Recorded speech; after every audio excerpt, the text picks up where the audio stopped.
ምሳሌ በስተመጨረሻ አመለጠች። ዝና የሚባል ሰውዬ ሞገስን አታሎ ፍታኝ ሽንቴ መሽናት አለብኝ ብሎ ሽንቱን እያንጠበጠበ ሳለ ከዛ ሞገስ ደግሞ የዝናን እግር ከፈታው በኋላ ተነሳና ዝና ደግሞ ዳጣን እያስፈራራ በቁልፉን አምጭና የእጅን ሰንሰለት ክፈችኝ ፍችኝ እያለ ሲያስፈራራት ሞገስም ደግሞ እግሩን ይዛለሁ ብሎ ሲታገል አፍንጫውን በርግጫ ብሎ አፈር ደም አስገባው ዝና። ሞገስ ደግሞ ሄዶ ድፍት አለ። ሲጀመር ሞገስ የምትባል ተንከሲስ ዝና እንዴት ልትፈታው ቻልክ? መድብል እስካሁን ድረስ ፈቶት የማያውቀውን ነገር ዳጣ እንዳለችው ልብሱ ላይ ቢሸናው ተው ሞገስ ተው ይሄን ሰው እያለች እየለመነችው አሳልፎ መድብልን ከርቶታል።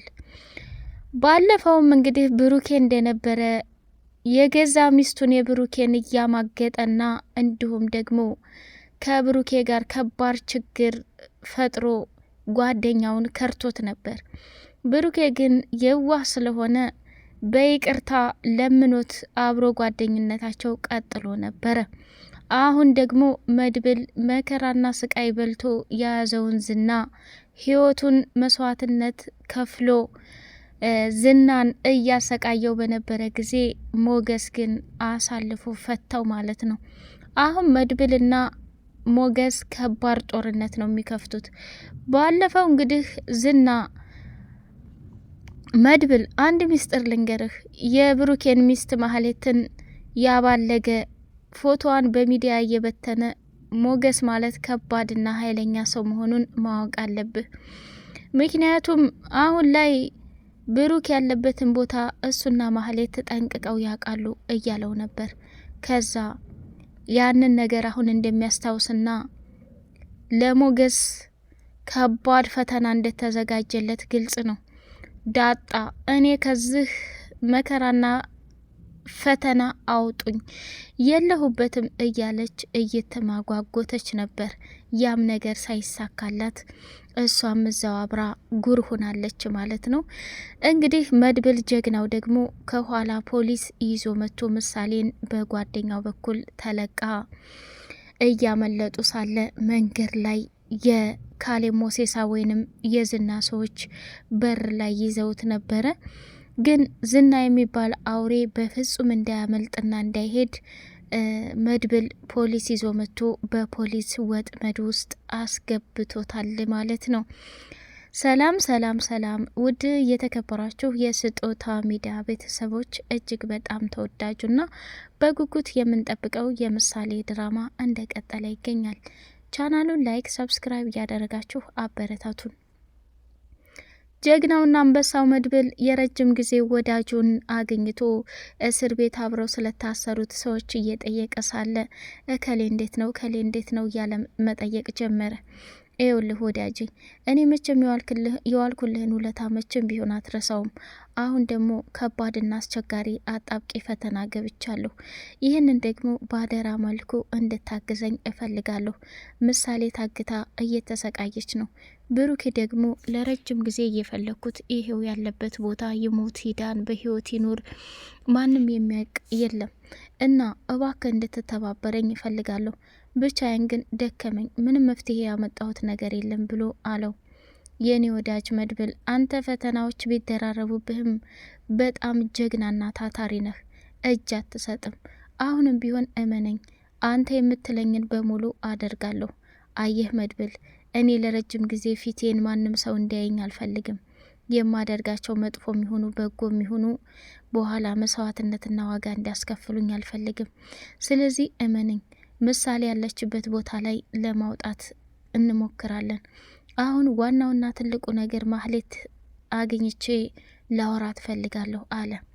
መድብልም ቃል ስለገባለት ወዳጁ በጣም ደስ አለውና መድብል ጉዞውን ወደ መጠጥ ቤት አድርጎ ጥንብት ብሎ ሰክሮ ወደ ቅድስት ጋር ሲሄድ ቅድስትም ደግሞ በጣም ተገረመች። ካሁን ምሳሌ ትመጣለች እያለች ያዘጋጀችውንም ምግብ፣ ውሃ፣ ቡና ምናምን አፍልታ ደጋግማ ዳጣ ብትመጣ ቅድስት ያላት ሙድ በጣም ያስጠላል። አረ ቅድስት በፈጠረሽ እንደዛ አትሁኝ። አሁን አንቺ እንደዚህ መሆን የሚለውጠው ነገር የለም። ይልቁንስ ምሳሌና ብሩኬ እንዲገኙ ብትጸልይ ይሻልሻል። ምን እየሆንሽ ነው አለቻት። ዳጣ እባክሽ ተይኝ። እኔ አሁን ለብቻ ሁኜ ሰላም ማገኘት ነው የምፈልገው። እዚህ ቤት እኮ ገና የጀመርኩት ፍቅሬን እንዲሁም ደግሞ ለረጅም አመት ያሳደግኳትን ምሳሌን አጣሁ። ባዶ ቤት ነው ያለሁት። እስከ ዛሬ ብሩኬ ቢጠፋ በምሳሌ እየተደሰትኩ ነበር። አሁን ግን ሁሉንም አጣሁ። እስኪ ተመልከች የኔ ፈተና። ለምሳሌ አሁን ይሄ ይገባት ነበር እንዴ? በጭራሽ አይገባትም ነበር። ግን እኔም መኖር ሁሉ ደከመኝ ብላለቻት። ኧረ ተይ ቅድስት ተይ፣ እንደዛ አትሁኝ። እንደዚህ እኮ ሊባልም ሊደረግም አይችልም። ተይ፣ ሁሉም ነገር በጊዜው ይስተካከላል አለቻት። ቅድስት በጣም ስለደበራት እባክሽ ዳጣ ውጭልኝ ከቤት፣ እኔ ብቻ መሆን ነው የምፈልገው ብላ አለቻት። ዳጣም ስለተናደደች አኩርፋ ከዛ ከቤት ወጣች። መድብል ሰክሮ መጣና ቅድስት አንቺ በጣም ጥሩና መልካም ሴት ነሽ። ወንድሜ ህይወት ላይ አንቺ ብትገቢ ኑሮ ወንድሜ እንደዚህ ባልሆነ ነበር። ይህንን መልካምና ንጹህ ባህሪሽን መቼም ቢሆን አይቀይርብሽ። ይቅርታ ቅድስት፣ ከአቅሜ በላይ ሁሉም ነገር ሆነ። ደካማ ጎኔን በመጠጥ ውስጥ ደብቄው መጣሁ። እኔ መተኛት አለብኝ። አረባክተው መድብል እንደዛ አትሁን። አንተ እኮ የአቅምህን ከዛም በላይ አድርገሃል። በቃ ተስፋ አትቁረጥ፣ የተረፈውን ለፈጣሪ መስጠት ነው ብላ አጽናናችው። እሱም ተገረመና እውይ እንደው ምን አይነት መታደል ነው፣ ብሩክ እኮ አንቺን ያገኘለት በጣም ታድሏል እያለ አላት። እሺ አሁን አንተ ተኛ፣ እኔ ደግሞ ቁጭ ብዬ እስኪ የሚመጣውን እቀበላለሁ ብላለች። ደላላው እንደለመደው መጣና እኔ ምልሽ ቅመሟ፣ እዚህ ቤት እኮ የምመጣው አንቺን ብዬ ነው እና አሁን ምሳሌ ያለችበት ቦታ ላይ ካመጣሁልሽ ታገቢኛለሽ ብሎ ሲጠይቃት በጣም ደነገጠችና አንተ ባለጌ ቆሻሻ፣ ሲጀመር አባትና ልጅ ጠፍተዋል። እዚህ ቤት መመላለስ አብዝተሃል። ካሁን በኋላ ላይ አልፈልግም ብላ ስትለው ስልክ ተደወልና ባለ 3 መኝታ ኮንዶሚኒየም እያለ እያናገረ ወጣ። ሉላ እንግዲህ ከሞገስ ጋር አብራ ቆይታ ሳለ እስኪ ዞር ዞር ልበልና አዲስ ነገር ካለም አይቸው ልምጣ። ሉላዬ እቤት ተቀምጬ ቀረሁ እኮ። እኔ ምልህ ሞገስ የገንዘቡስ መለቀቅ ምን ደረሰ ብላ ስትለው ጠበቃው ደወለለትና ሞገስ ተገናኝተን ሁሉንም ነገር ብናወራ ደስ ይለኛል። ስለ ገንዘብህ እያንዳንዱ ያለውን ነገር እንድታሳውቀኝ ይፈልጋለሁ ብሎ አለው። ሞገስም እባክህ ጠበቃው ብዙና ከባድ ንብረት ነው ያለኝ፣ እሱን እንድታስመልስልኝ እፈልጋለሁ፣ ከዛ እንጠቃቀማለን አለው። አይ አታስብ ሞገስ፣ ይሄ ስራችን ስለሆነ ማድረግ ያለብንን ነገርና እኔ ደግሞ ብዙ የምጠይቅህ ነገር ስላለ መተህ መነጋገር አለብን ብሎ አለው። ሉላም ደግሞ ደስ አላትና ሞገስ ገንዘባችን ሊመለስልን ነው አይደል አለችው። አይ ሉላዬ፣ እስከ ዛሬ ድረስ በችግር ነክቶሽ የማያውቅ ልጅ አሁን እዛ አንድ ክላስ አስገብቼ አጨናነኩሽ አይደል? ሁሉም ነገር ይስተካከላል የኔ ትግስተኛ የኔ ቆንጆ ሚስት እያለ አላት። እሱም ወደ ውጭ ሊወጣ ስል ሉላዬ ደህና ዋይልኝ ብሎ ሲስማት ሞገስ በጣም እወድሃለሁ ብላለችው። ተመልሶ መጣና ሳም አድርጓት ለመጨረሻ ጊዜ ሄደ። የመድብል ወዳጅ ከማህሌት ጋር ተገናኝና ማህሌትን የሚፈልገውን ነገር ጠየቀ። ከዚህ በፊት ያችን የቤት ሰራተኛ ገረድ ቅድስትን አፍነህ እንትን ብለህልኝ ነበር። የት ጠፍተህ ነው? ሰው የማይገኝበት ቦታ ጠፍቼ ነው።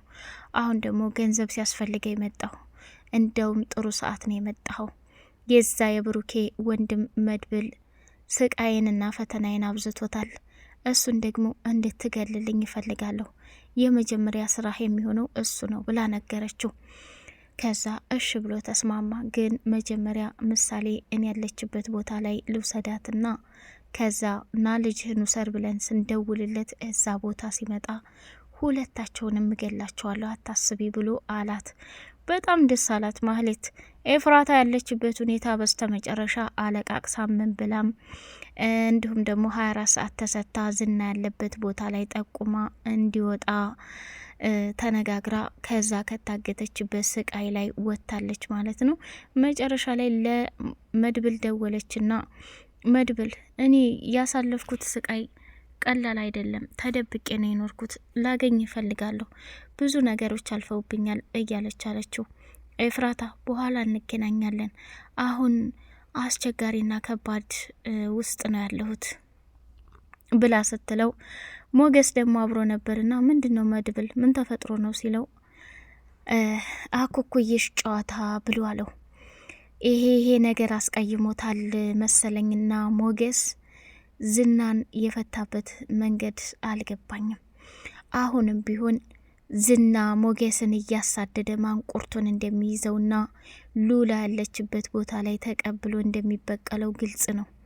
መድብል ግን ምሳሌን ያወዳጁ ይዟት ካመለጠ ፊት ለፊት ላይ ሰዎች እየመጡ ስለነበረ ምንም ሳትሆን ታመለጡ በጣም ደስ ይላል።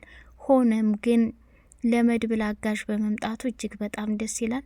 ዝና በምንም አይነት ሁኔታ መውጣት የለበትም ነበር፣ ቢያንስ ብሩክ እስከሚገኝ ድረስ። ይህን ያደረገው ደግሞ ከባድ ስህተት ያደረገው ሞገስ ነው። ሞገስ እንግዲህ በእርግጫ ብሎት ዘርሮ ትቶታል። አቅም እንኳን ያለው ሰው እንደዛ ዳጣታ እንዳይሉ ሁለት እንጨት ይዛ ቆማ እየጠበቀችው ሳለ ሞገስን በእርግጫ ሲለው ዳጣየም ድንግጥ ብላ ቀረች ማለት ነው። መጨረሻ ላይ እንግዲህ ቁልፍ እያለ ነበር። ዳጣ ሞገስ አሁን ከባድ ስህተት ልንሰራ ነው፣ ይሄን ነገር ከፈታ ነው ሌላ ነገር ይከሰታል፣ እዙ ይሽና እያለች ነበረ ማለት ነው። ምሳሌ እንግዲህ በሩ ሲቆረቆር አጎቴን እፈልጋለሁ እያለች ስትል ማን ነው እያሉ ተደናብሮ ነበር። ምሳሌን ያገታት ሰው ይዘው የሚጠብቃትን የመድብል ወዳጅ በቦክስ በእርግጫ ብሎት ከዛ ምሳሌን ደግሞ ጠጋልና እንዳትፈሪ መድብል ጋር ላገናኝሽ ነው ብሎ ሲላት እሺ ብላ በፈገግታ ተሞላች። ያንን ሰውዬ በእርግጫ በጥፊ ብሎ ተጣለው። በኋላ ምሳሌን አንጠልጥሎ እየሮጠ ሲሄድ በር ላይ ከፍተው ወጣ ከማለታቸው ሁለት የዝና ወይንም የካሌብ ሞሴሳ ሰዎች መጥተዋል ማለት ነው። ምሳሌ አምልጣ ይሆን የሚለውን በቀጣይ ፓርት የምናይ ይሆናል። ሌላውና ትልቁ ነገር ዝናስ በፖሊስ ቁጥጥር ውስጥ እንዲሁም ደግሞ በመድብል እጅ ገብቶ ይሰቃይ ይሆን የሚለውንም በጉጉት የምናይ ይሆናል። ውድ የተከበራችሁ የስጦታ ሚዲያ ቤተሰቦች በድጋሚ ቻናሉን ላይክ፣ ሰብስክራይብ፣ ኮሜንት፣ ሼር እያደረጋችሁ አበረታቱኝ። በቀጣይ ፓርት እስከምንገናኝ አሰላሙ አሌይኩም ወራህመቱላሂ ወበረካቱሁ።